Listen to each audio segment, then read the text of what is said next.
तो जय हिंद दोस्तों, आपका अपने चैनल हाई लेवल स्टडी पर फिर स्वागत है। बहुत ही महत्वपूर्ण वीडियो के साथ आपके सामने आइए। देखिए यहाँ पे पूरा मॉडल पेपर का पूरा फुल सोल्यूशन यहाँ पे दिया गया है। कौन सा मॉडल पेपर है मेरे प्यारे बच्चों? 901 यानी 801 डीएफ का पूरा मॉडल सोल्यूशन आपको हम यहाँ पर बताएंगे और आपको अच्छी तरीके से समझाने का प्रयास करेंगे। यहाँ पर हिंदी की बात करें, 2023 हिंदी की बात करेंगे, ठीक है। इसमें समय 3 घंटा और 15 मिनट दिया गया था। चलिए इसका फुल सोल्यूशन हम आपको अच्छी तरीके से बताते हैं और अच्छी तरीके से समझाने का प्रयास करते हैं। देखिए यहाँ पर मेरे प्यारे बच्चों, जो भी स्टूडेंट्स यहाँ पेपर देख रहे हैं उसका सोल्यूशन जरूर देख सकते हैं। तो यहाँ पर देखिए, हंस पत्रिका का प्रथम संपादक किसने किया था? मुंशी प्रेमचंद जी ने किया था। पहला आंसर आपका ये हो जाएगा।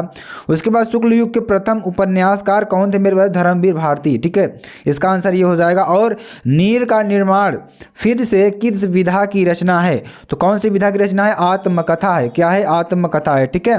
उसका देखिए, चेखव एक इंटरव्यू के लेखक कौन है? राजेंद्र यादव। कौन है? राजेंद्र यादव, ठीक है। ये पूरा सोल्यूशन हम आपको यहाँ बताएंगे। आपको बस हमारे साथ जुड़े रहने की जरूरत है और कहीं जाने की जरूरत नहीं है, ठीक है। उसका देखिए, ध्रुव स्वामिनी नाटक के रचनाकार कौन है? जयशंकर प्रसाद। कौन है? जयशंकर प्रसाद, ठीक है। रीतिकाल की रचना है, तो रीतिकाल की रचना कौन सी है? रामचंद्रिका, ठीक है। ये आपके लिए हो जाएगा। तार सप्तक का प्रकाशन किस वर्ष हुआ? तो 1943 ईस्वी में। कब? 1943 ईस्वी में। पूरा आंसर आपको एकदम स्टेप बाय स्टेप आपको लिख लेना है, ठीक है। लोकायतन की रचनाकार कौन है? सुमित्रा नंदन पंत। कौन है? सुमित्रा नंदन पंत, ठीक है। बहुरी अकेला के रचनाकार कौन है? अशोक वाजपेयी। कौन है? अशोक वाजपेयी, ठीक है। रीतिकाल की समयावधि में माना जाता है, तो कौन सी समयावधि है जिसकी माना जाता है? तो 1643 से 1843 ईस्वी तक, ठीक है। हास्य रस का स्थायी भाव सभी लोग जानते हैं यहाँ पर मेरे प्यारे बच्चों। तो हास्य रस का स्थायी भाव क्या होता है मेरे प्यारे बच्चों? हास होता है। क्या होता है? हास होता है, ठीक है। चलिए, जहाँ पर उपमेय किसी उपमान में से गुणधर्म के आधार पर समानता की जाए वहाँ अलंकार होता है, तो वहाँ पर उपमा अलंकार होता है, ठीक है। मैं जहाँ उपमान की जाए, ठीक है, उसके गुणों के आधार पर उसका क्या की जाए? उपमान की जाए, ठीक है। चलिए अगला देखिए। रोला छंद में आपके प्रत्येक चरण में कितनी मात्रा है? 24 मात्राएं आपको देखने को मिलेंगी। अनुग्रह शब्द में जो प्रयुक्त उपग्रह है कौन सा है? हमारा उपसर्ग है अनु। देखिए, अनुग्रह, ठीक है। चलिए अगला देखिए। आई प्रत्यय जोड़कर कौन सा शब्द बना है? तो लिखाई। कौन सा शब्द? लिखाई, ठीक है। पंचवटी में कौन सा समास है? तो कौन सा समास है?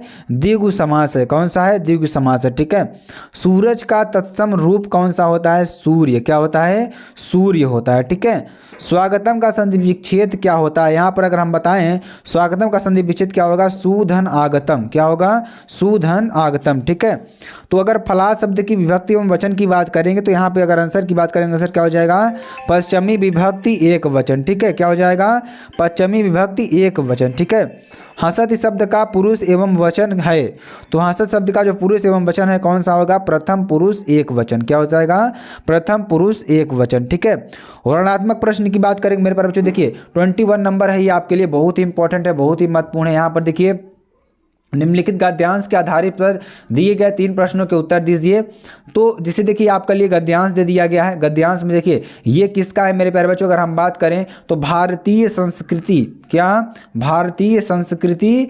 ये किसके लेखक हैं? राजेंद्र प्रसाद। डॉक्टर राजेंद्र प्रसाद इसके लेखक है, तो ये आपको लिख लेना है, ठीक है। उसका देखिए, चलिए पद्यांश में चलते हैं।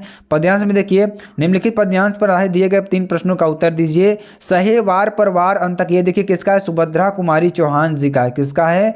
सुभद्रा कुमारी चौहान जी का है, जो कि कौन सा चैप्टर है? झांसी की रानी, ठीक है। झांसी की रानी से लिया गया है। तो इसका पूरा सोल्यूशन आपका ये हो जाएगा, जो कि वेरी वेरी मोस्ट इंपॉर्टेंट है। उसके बाद मेरे प्यारे बच्चों, यहाँ पर देखिए, निम्नलिखित गद्य अवतरण में आपको अवतरण का संदर्भ सहित आपको लिखना है कि वाराणसी नामक चैप्टर से आपका लिया गया है। वाराणसी आ गया तो वाराणसी आपका अच्छी तरीके से समझ में आ जाएगा। उसके बाद यहाँ पर माता गुरुग्राम भूमि, देखिए आपका ये किससे लिया गया? अगर आपको बता दें मेरे प्यारे बच्चों, तो आपके लिए बहुत ही इंपॉर्टेंट है, बहुत ही सूक्तियों से लिया गया है, ठीक है। चलिए, स्वपथित खंडकाव्य के आधार पर किसी एक का उत्तर दीजिए। इसका आप देखिए, ये तो आपको कंप्लीट रहता है। अगर पूजा आपको कर देना है, गुरु पूजा का भी हमने आपको सही बताया था, ठीक है। चलिए आगे देखिए। उसके बाद देखिए, निम्नलिखित लेखकों में किसी एक का जीवन परिचय लिखिए। किसका? हमने देखिए भगवत शरण उपाध्याय का आपको करवाया था, जयशंकर प्रसाद का करवाया था, शुक्ल जी का हमने नहीं करवाया था। अब 2 आपको यहाँ पर मिल गए होंगे, ठीक है, हमारे चैनल पर। आगे देखिए तुलसीदास का हमने अभी हाल ही में आपको करवाया था, रसखान तुलसी बिहारी। तो ये आपको 3 जो होते हैं बहुत अच्छी तरीके से फंस जाते हैं, ठीक है। तो इस तरीके से आपका हो जाएगा। जीवन परिचय दिया था, जीवन परिचय आपको लिख देना है। निम्नलिखित 2 प्रश्नों के उत्तर लिखिए। भारतीय संस्कृता नाम संगम स्थली ठीक है। तो क्या नाम है, यहाँ पे आपको लिख देना है, ठीक है। तो आपके लिए 2 प्रश्न थे, बहुत ही इंपॉर्टेंट थे। निम्नलिखित में किसी एक विषय पर निबंध आपको लिखना था। तो जीवन में विज्ञान का महत्व, विद्यार्थी और अनुशासन, वनों में लाभ, देश प्रेम, आतंकवाद का कारण। तो ये इस तरीके के जो आपके दिए थे मेरे प्यारे बच्चों, ये प्रश्न मॉडल पेपर था DF। तो आपको अच्छी तरीके से पूरा सोल्यूशन हमने बताया। तो अगर आपको वीडियो पसंद आती है मेरे प्यारे बच्चों, तो लाइक जरूर, शेयर जरूर कर दीजिएगा। फिर मिलते हैं नेक्स्ट वीडियो में नए टॉपिक के साथ। अब तक के लिए जय हिंद, जय Bharat, bye bye, take care.